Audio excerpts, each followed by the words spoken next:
Olá, sejam muito, muito bem-vindos à Jornada da Calma. Eu sou a Helena Galante, companheira de jornada de vocês, e hoje tenho a alegria de conversar com a Pri Leite. Pri, seja muito bem-vinda. Muito obrigada, alegria é toda minha. Tô super feliz de estar aqui com vocês hoje.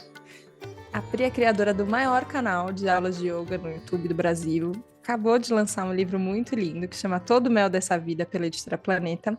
Então, como professora de yoga, essa pessoa linda que eu tô vendo aqui, vocês vão só ouvir a voz, não vão ver? Eu vou te perguntar, você tá calmo o tempo inteiro, Pri, não é? Tá sempre tudo tranquilo, tá sempre tudo doce como mel, não é isso? Por favor, diga que não, que você é como nós. Ai, gente, amei! Não, claro que não. Gostaria, né? Eu acredito que muitos de nós gostaríamos de estar sempre calmos. Eu acredito que muitos de nós gostaríamos de estar sempre em um estado zen, de alegria, sublimar, né? Mas absolutamente não. Eu sou muito humana, assim como você, como qualquer pessoa que a gente encontra na rua, quem está escutando a gente. E tenho os meus momentos de muita raiva, de tristeza, de preguiça, de dúvida e todas as emoções e essa montanha russa que a gente experimenta aqui nessa vida, né? Então, e eu gosto muito disso. Aproveitar esse gancho para dizer que eu gosto muito disso, essa coisa de ser essa salada de fruta, sabe? Porque nunca é entediante. E às vezes a gente tem essa ideia, né, de eu quero estar sempre calma, quero estar sempre feliz, ou então, né, encontrar um estado que eu esteja sempre equânime, que nada me altere. E isso é válido, né? A gente realmente tem que buscar o nosso equilíbrio, buscar estar presente, mas eu acho delicioso ser humano, ter essa montanha russa de emoções no sentido da própria vida mesmo, que as coisas acontecem, né? A gente não está no controle da vida. E quando a gente percebe que a gente não está no controle da vida e a vida acontece, ela se torna muito mais interessante. A gente coloca lentes assim curiosas sobre a vida, sobre as pessoas ao nosso redor e sobre a gente mesmo, né? Então, não sou calma o tempo Que todo, bom. muito pelo contrário. Então não somos, começamos assim, abrindo o jogo e é bom. Mas estamos aqui então nós duas sentadas nessa montanha russa que tem horas que está subindo e você só está vendo ali a queda que está se aproximando, você fala, meu Deus do céu, é aí que estamos chegando. Tem horas que você está no momento do looping e você fala, ok, agora eu estou só aqui de mãos levantadas e fala, vida, ok, por onde a gente está indo? Tem as curvas acentuadas, enfim, eu acho que essa imagem que a gente associa às emoções, ela é muito próxima, né, de como a gente sente. Mas eu vejo que você, e é a primeira vez que a gente está conversando, né, Pri? Então o nosso acompanhamento é só de longe, assim, só lendo, ouvindo, vendo pela internet. Mas a sensação que eu tenho de você é que você exercita um olhar que eu acho que talvez tenha a ver com essa curiosidade que você falou antes, um olhar que ele é mais generoso com as coisas que acontecem.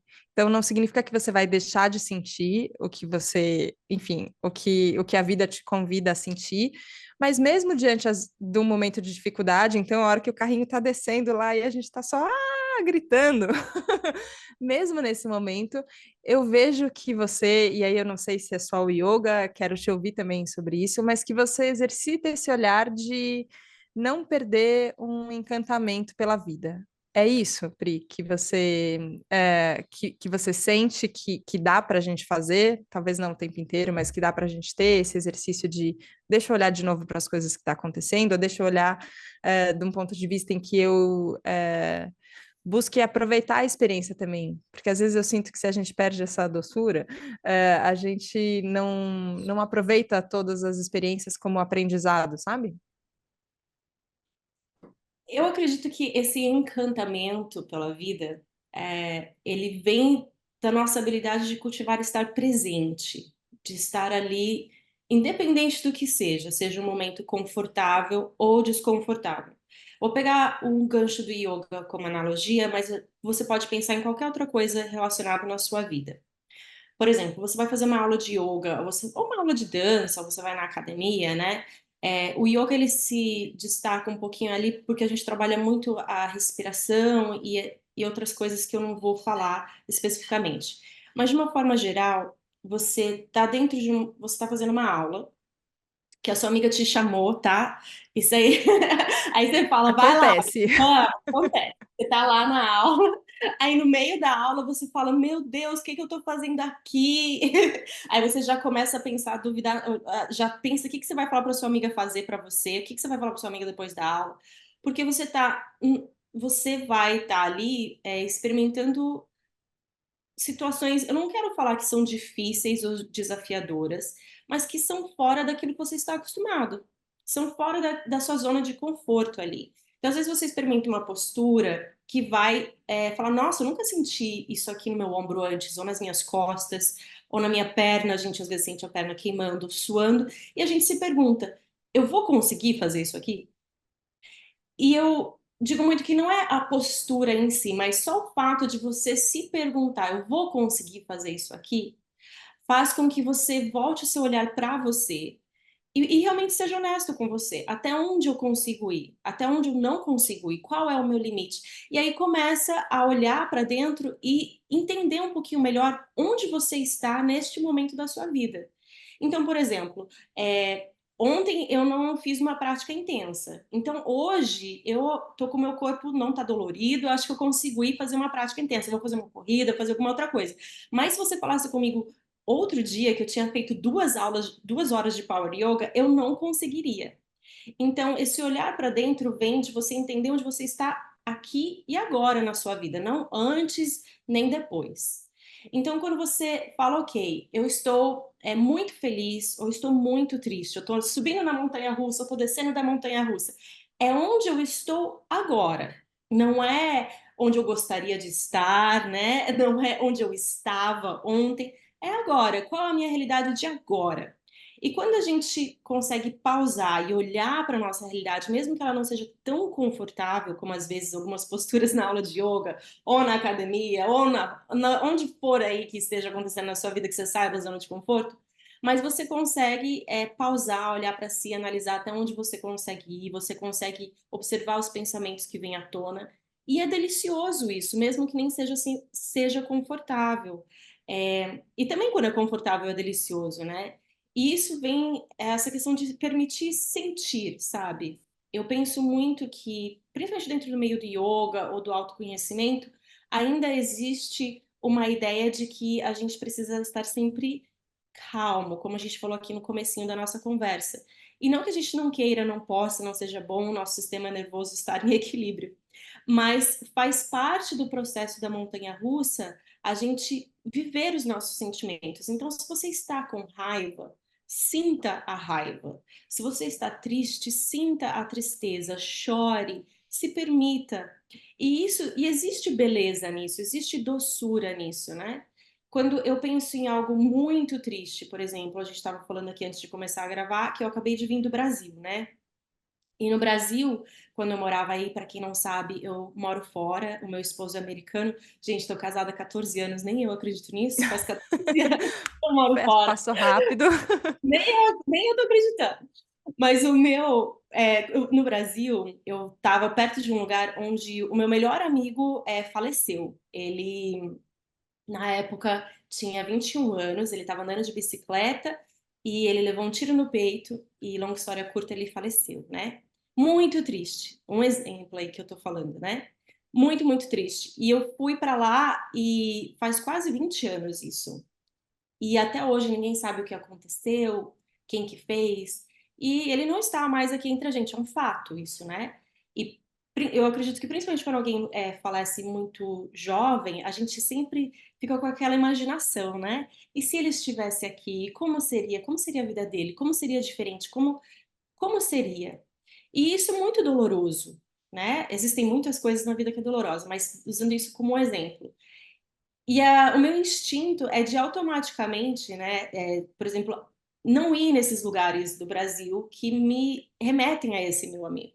E dessa vez eu fui e eu me senti realmente muito, muito triste. E por mais que tenha sido algo muito triste, quase 20 anos depois, eu senti assim uma doçura, né, que a gente fala, um contentamento, uma alegria muito grande no sentido de a gente pode sentir as mesmas duas coisas diferentes ao mesmo tempo, tá, gente? A gente pode ficar Também. triste e alegre ao mesmo tempo. Então eu tava muito triste, mas ao mesmo tempo alegre pela primeira vez de que eu tive uma história com esse meu amigo, de como ele influenciou a minha vida. E eu senti assim uma. Aí vem a gratidão, né? Que virou meme na internet.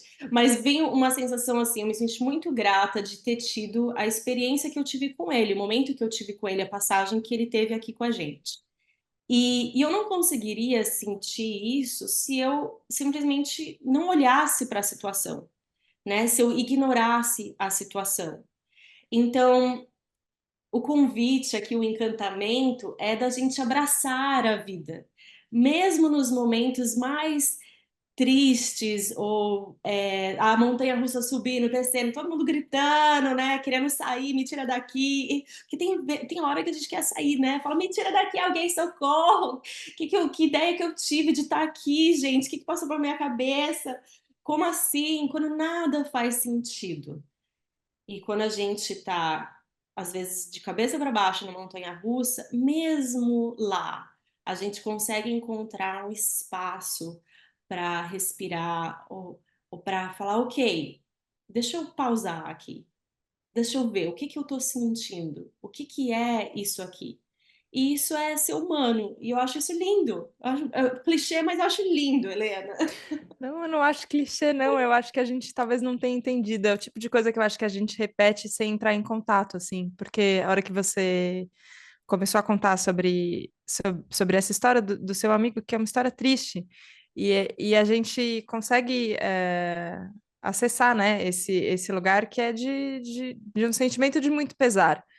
Mas ao mesmo tempo, para que você começa a contar sobre a gratidão que você sente por ter vivido essa história com ele também, ter tido a chance de dividir uma parte, né, desse trajeto nessa montanha da vida com ele, tem um lugar de muita honra também que se coloca.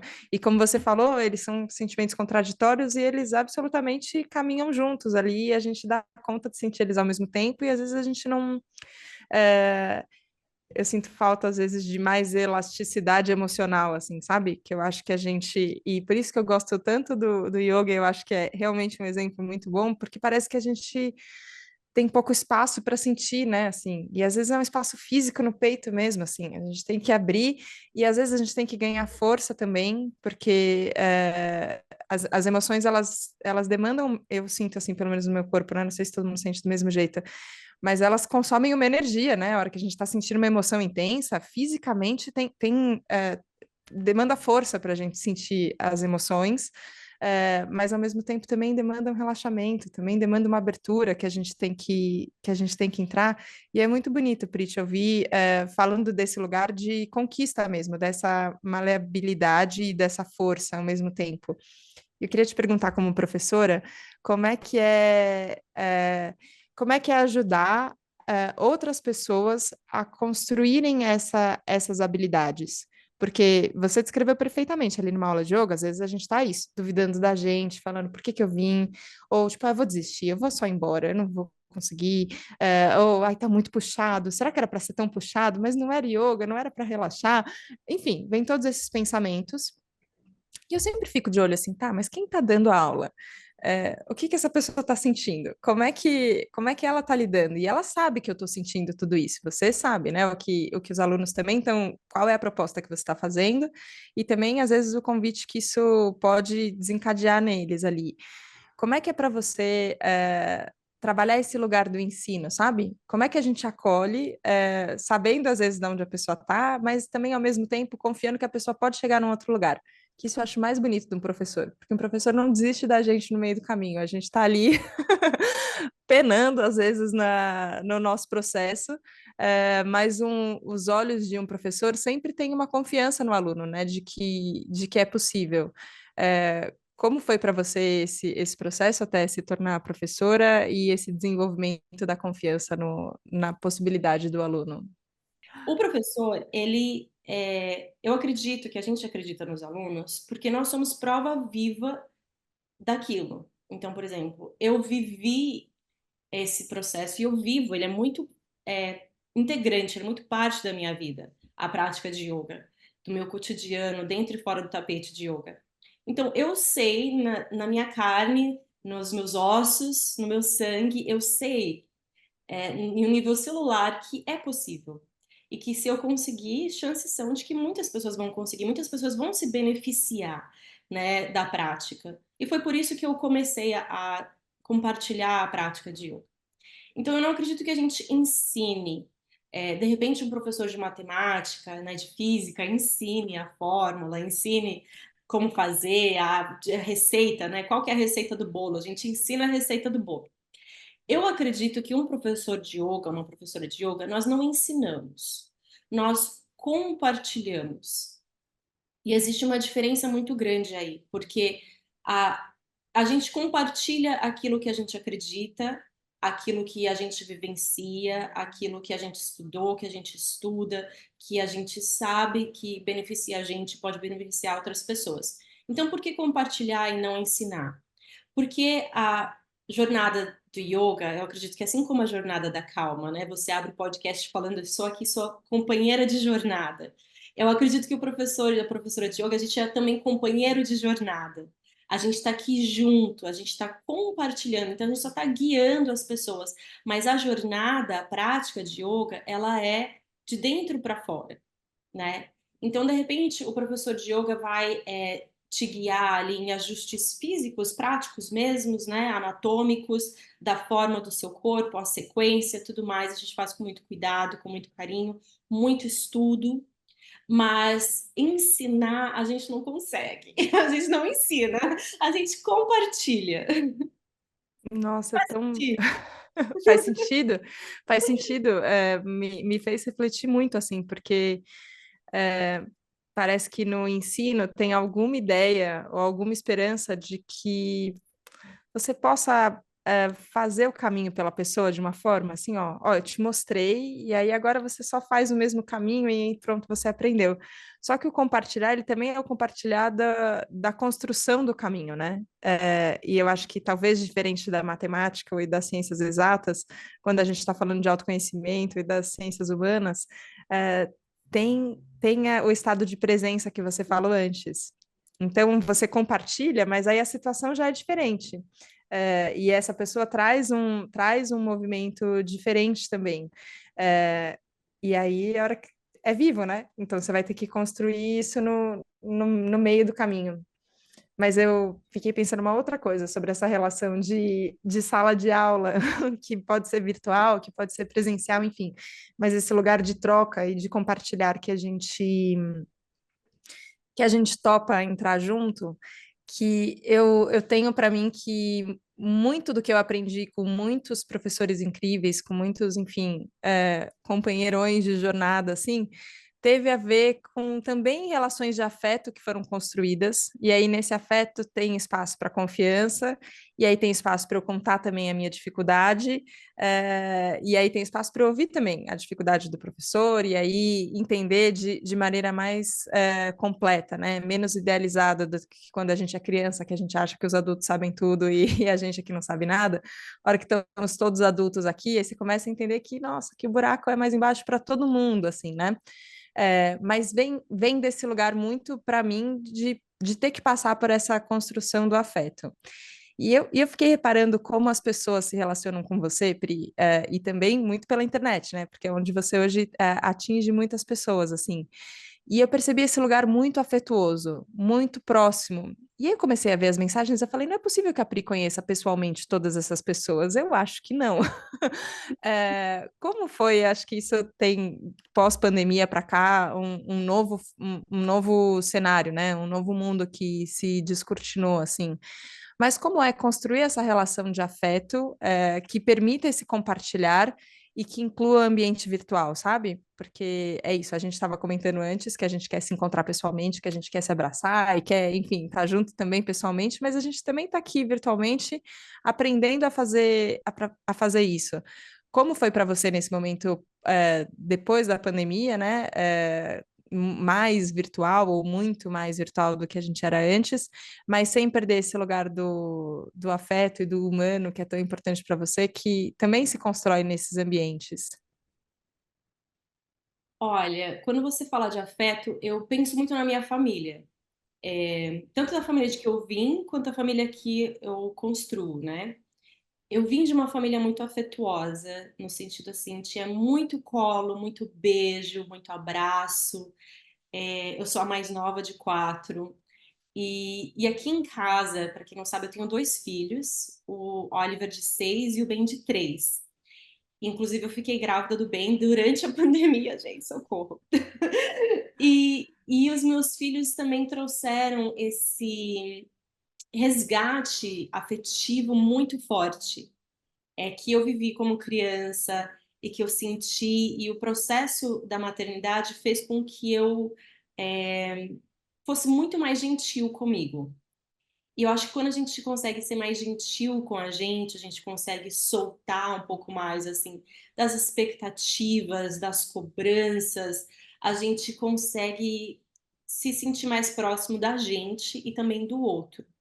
Então, eu acredito que esse afeto, esse carinho que eu sinto pelo meu público, pelas pessoas que praticam comigo, eles sentem porque é genuíno, porque é de verdade. Eu realmente faço as aulas com muito carinho, com muito amor. Eu realmente penso na pessoa que está ali do outro lado. Eu fiz uma mentoria de professoras de yoga.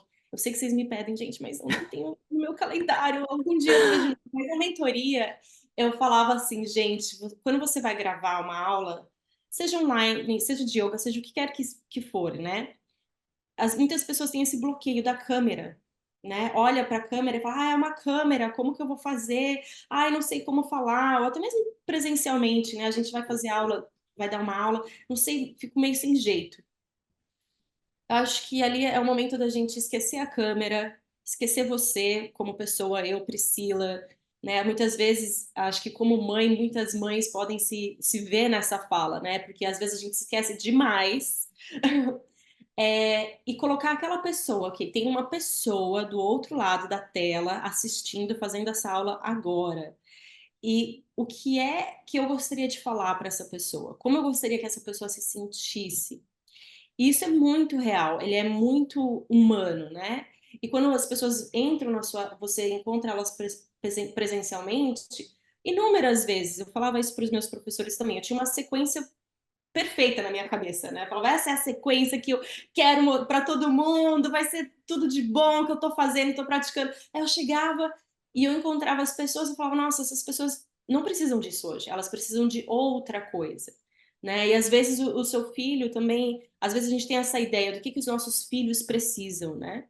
A gente tem muito uma ideia construída da maternidade e aí você tem que parar e olhar também para o seu filho. O que é que o seu filho precisa, não o que você acha que ele precisa. E eu acredito que as pessoas sentem isso, elas se sentem vistas, mesmo através de uma tela do computador, da televisão, do YouTube, né? Porque elas estão sendo vistas. Eu estou olhando para as dores, para as expectativas, e, e eu estou junto com elas, então é muito real. E quando eu encontro um aluno meu, uma aluna minha presencialmente, estou andando pelas ruas e encontro, é sempre muito genuíno. E eles falam assim: eu me sinto muito próxima de você, Pri, você é minha amiga. Eu falei, mas eu também me sinto muito próxima de você. Então a gente tem uma comunidade muito legal de pessoas assim, abertas a sentir e a se movimentar, que eu acho muito, muito bacana. Eu ia te perguntar sobre a escrita do livro, como era pensar nesse leitor, mas eu acho que talvez seja também a mesma. Pode ser olhando para uma câmera, pode ser olhando para uma pessoa tentando imaginar, mas também escrevendo, né? Você está escrevendo para alguém e tudo bem você você se comunicar de maneira próxima, né? De trazer esse lugar de intimidade. Foi mais difícil escrever ou não? Como foi? Ah, então, eu sempre escrevi, na verdade, né? A minha vida inteira. Eu escrevo, inclusive, as minhas newsletters, né? As minhas cartas semanais, que chegam no inbox dos alunos toda semana, toda segunda. Mas eu sempre joguei fora. Sempre joguei fora. E o livro, uma boa parte dele são coisas que eu escrevi porque eu tinha que expor o meu ponto de vista naquele momento, sabe? Porque eu sentia que outras pessoas não falavam muito sobre isso, ou pelo menos eu não via muito sobre isso em livros, de uma forma leve, de uma forma que fosse realmente conversando com a pessoa, que é uma forma de partilhar, né? Inclusive, alguns dos meus leitores, eu leio todas as coisas que vocês escrevem, vou aproveitar e vou Demais. falar aqui, tá? Ó, os leitores que estavam reclamando que eu não dei receita de bolo, vou responder para vocês. Muita gente queria, e até provavelmente, né, seria mais fácil comunicar o livro se ele fosse como fazer isso, do ponto A ao ponto B. E eu não quis, foi uma escolha muito proposital, não escrever o livro de uma forma que ele fosse uma receita, que ele fosse um ensinamento do ponto A ao ponto B. Poderia? Poderia, talvez um outro livro, mas eu não quis, eu realmente quis que ele fosse uma partilha. Eu realmente quis que ele fosse uma coisa muito genuína para que ele pudesse criar e manter esse contato com o meu público e com outras pessoas. Uma coisa assim muito como se fosse, eu imaginava que eu estava indo tomar um café com uma das minhas alunas, tomar um chá com uma das minhas alunas. E foi muito proposital essa escolha, porque às vezes a gente tem essa ideia do professor, dos autores ou dos livros, e eu tenho livros na minha vida que eu falo, nossa, esse livro mudou a minha vida, esse Essa livro... pessoa que escreveu, meu Deus. Exato. E eu não queria que fosse assim, nunca foi esse o propósito do livro. O propósito do livro sempre foi de que eu estivesse ali no mesmo nível com a pessoa que está lendo. E eu acho que isso traz um afago para o leitor, no sentido de que, olha, a gente não é tão diferente. A gente é muito mais parecido do que eu imaginava. E é essa a ideia e o propósito, porque quando um dos grandes problemas que eu percebo dentro do meu público, e eu mesma, né? Eu sou imigrante, eu moro fora, né? Como a gente mencionou, fiz durante a minha vida inteira, antes mesmo do meu casamento, eu fiz escolhas muito únicas, muito, me sinto uma pessoa muito corajosa pelas escolhas que eu fiz e faço, mas isso traz um preço que muitas vezes é da solidão. Muitas vezes você se sente sozinha. Você fala, nossa, cara, o que que eu vim fazer aqui, né? O que que eu escolhi, de repente, o caminho mais difícil, não do mais confortável? E, e essa solidão, essa coisa que fala, não, é um pouco angustiante. Principalmente no mundo de hoje, às vezes a gente olha as redes sociais ou escuta uma coisa e fala, nossa, gente, será que é só eu? Será que é só minha vida? Será que é só eu? E o livro é esse convite de que não, a gente relaxa. Não é só você, não é só eu. A gente está muito mais próximos e conectados do que o contrário. E é isso que eu espero para quem está escutando a gente, que você sinta que nós estamos muito mais juntos nessa jornada do que separados. E que sinta esse acolhimento e esse abraço através do livro, através das aulas, através do podcast, esse carinho e esse aperto, esse abraço, mesmo que de longe, eu acredito que ele chega nas pessoas. Nossa, tá chegando aqui em mim agora. Ele começou quando você começa falando, não, não, ó, eu sou igual todo mundo, tão humana quanto todo mundo, sentindo todas as coisas que todo mundo sente, mas ao mesmo tempo tem uma coisa que você faz muito genuinamente também, Pri, que é isso, de se colocar do lado das pessoas, e aí a gente sente isso. Pode ser o nosso momento de angústia, mas ela é uma angústia também compartilhada. Pode ser um momento de dúvida, que a gente fala, nossa, mas por que eu escolhi esse caminho? Será que não tinha um outro caminho? Você fala, bom, ok, mas eu escolhi esse é o caminho que eu tô agora, então até o próximo passo, como eu posso fazer as pazes com ele, que acho que são sensações que a gente passa muitas vezes, né? Às vezes ciclicamente na vida também, mas é muito reconfortante saber que as pessoas que são as autoras dos livros que mudaram a nossa vida, elas também passam por isso e vivem isso, e eu só posso te agradecer mesmo, Pri, obrigada. E queria, enfim, te deixar um espaço para você fazer um convite para quem quiser conhecer mais de você, enfim, ler, ouvir, praticar junto, onde a gente te encontra, Pri. Você encontra tudo relacionado ao meu trabalho no meu site, que é o prileityoga.com.br. você vai encontrar aulas, vai encontrar mais sobre o livro, sobre o que estiver acontecendo na minha vida no momento, o que eu estiver oferecendo no momento. E também, né, no YouTube, no canal Preleite Yoga, no livro Todo o Mel dessa Vida, no Instagram, na minha newsletter, onde você preferir, você vai me encontrar. E agora aqui no Jornada da Calma também. Que alegria, Pri. Amei muito te conhecer e te ouvir. Obrigada, de verdade, por ser essa companheira de jornada. Obrigada a vocês. Amei estar aqui e um beijo enorme. Um beijo muito grande. Obrigada por você que topou entrar nessa montanha-russa junto com a gente, nesse parque de diversões, que a gente não se esqueça de se divertir no meio do caminho também, ainda que às vezes tenha gritaria e confusão, que a gente não se esqueça que a gente veio para se divertir também. Obrigada pela confiança, obrigada pela abertura e a gente se vê na próxima segunda, no próximo Jornada da Calma. Um beijo, tchau, tchau.